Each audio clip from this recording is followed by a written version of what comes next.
Salut la team, toujours dans le débrief des CrossFit Games, on va parler de Jeff Adler. Qui est Jeffrey? Qui est Jeff Adler, le gagnant des CrossFit Games? Si vous n'êtes pas à fond sur le CrossFit, c'est vrai que ce n'est pas un des noms que vous connaissiez forcément le plus. Qui est-il? J'ai beaucoup de personnes qui me disent mais c'est un mec qu'on ne connaît pas, qui a gagné les Games.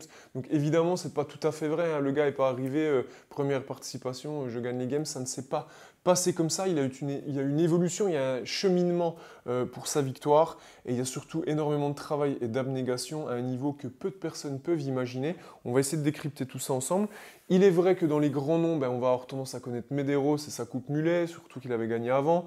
Les grands noms qui sont là depuis des années, on va faire référence encore aux Canadiens. On a Fikowski, on a évidemment notre grand favori, le Pat Vellner, qui on va dire c'est le roi sans couronne en fait, hein. Le mec est toujours au pied du podium, il n'a jamais gagné les Games. Donc c'est vrai qu'on a un petit peu tous ces noms-là en tête. On a des Noah Olsen, on a des Chandler Smith, les gros physiques à l'américaine vachement mis en avant. Tous ces gens-là sont plutôt les noms qu'on avait en tête. Au niveau de l'Europe, on avait Lazar Dukic qui a fait un peu parler de lui ces derniers temps. Mais c'est vrai que Jeff Adler, qui sait qu'est-ce qui se passe, qu'est-ce qu'il a fait, il n'est pas forcément ultra mis en avant vers chez nous. On va essayer de décrypter un petit peu les choses. Déjà, la première chose à savoir, c'est qu'il a grosso modo le même gabarit qu'un Rich Froning, puisqu'il fait 1m75 pour 89 kg. C'est un athlète qui a 29 ans et il n'est pas à ses débuts en CrossFit, d'accord? Il a découvert le CrossFit en 2015, donc c'est pas si vieux que ça. C'était un ancien joueur de hockey.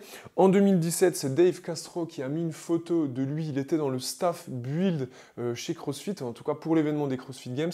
Donc il était là de l'autre côté du floor à voir tous ces athlètes faire des choses incroyables.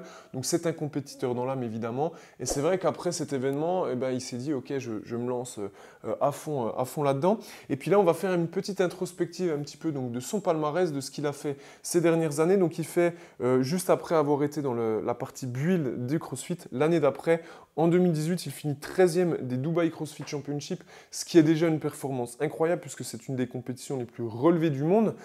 Cette même année, il finit 18e des régionales Est, donc voilà, pas de qualification pour les CrossFit Games. En 2019, donc après cette fois-ci s'être qualifié au régional en terminant dans les 5 premiers, il finit 33e en 2019 des CrossFit Games. 2020, une grosse montée en puissance, une très belle performance, puisqu'il finit 5e des CrossFit Games en 2020. Attention néanmoins, puisque cette année-là était très particulière, Covid, toutes ces choses-là, tout le monde n'était pas sélectionné. C'était vraiment une année très très spéciale. L'année d'après, 2021, cette fois-ci, il y a déjà un peu plus de monde, c'est un peu différent. Il finit 13e. L'année dernière, encore une montée en puissance avec une 5e place. Et cette année, il gagne les CrossFit Games. Donc on voit que chaque année, il était en train de monter en puissance. Évidemment, là, on vous parle de ses qualifications aux CrossFit Games. Donc on reparle, hein, 2020, 2021, 2022, 2023. Mais bon, à chaque fois, il faut quand même passer les régionales. Donc si on fait en fait, c'est qui Jeff Adler? Qu'est-ce qui se passe? Il a gagné? Ok, non. Le mec a quand même fait 1, 2, 3, 4. C'est sa 5e apparence aux CrossFit Games. Donc vous avez vu le cheminement d'un athlète, ce qui s'est passé, comment ça se passe pour être le champion. Le gars est ultra complet, il est présent sur absolument toutes les épreuves, il est dans les meilleurs en conditionnement, il a une haltérophilie qui est juste stratosphérique puisqu'il prend une 4e place sur le CrossFit total entre son arraché et son épaulé jeté, ce qui est incroyable. Pour citer quelques barres qu'il a rentré dans CrossFit HQ, il a un squat à 215 kg, un deadlift à 257, un clean and jerk les amis, tenez-vous bien, à 171 kg, il fait le Fran en 2 minutes à peu près et il court le 400 mètres en 59 secondes. On n'a pas envie de s'entraîner avec.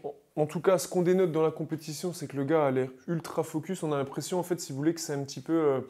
le mec n'a pas vraiment d'émotion. En fait, on a l'impression de voir Steven Seagal, donc heureux, malheureux, en fait, c'est toujours... Le mec n'a pas d'expression. Donc vraiment beaucoup d'émotions quand même à la fin quand il gagne. Son épouse, en tout cas sa compagne, a l'air d'être sa coach puisqu'il la remercie. On va vous mettre un petit passage. Ses parents étaient là, son père est une copie conforme au niveau du visage. On voit vraiment les airs de famille. Et donc voilà, c'est un cheminement. Ces athlètes n'arrivent pas du jour au lendemain. Il est resté dans l'ombre, il a travaillé plus dur que n'importe qui. Krenikov s'est blessé, c'est un petit facteur aussi en plus. Et il remporte les Games. Aujourd'hui, c'est un des favoris, c'est l'homme le plus en forme du monde et il a complètement mérité sa place. Abonnez-vous, kiffez, likez, commentez, partagez. Gardez la pêche les amis.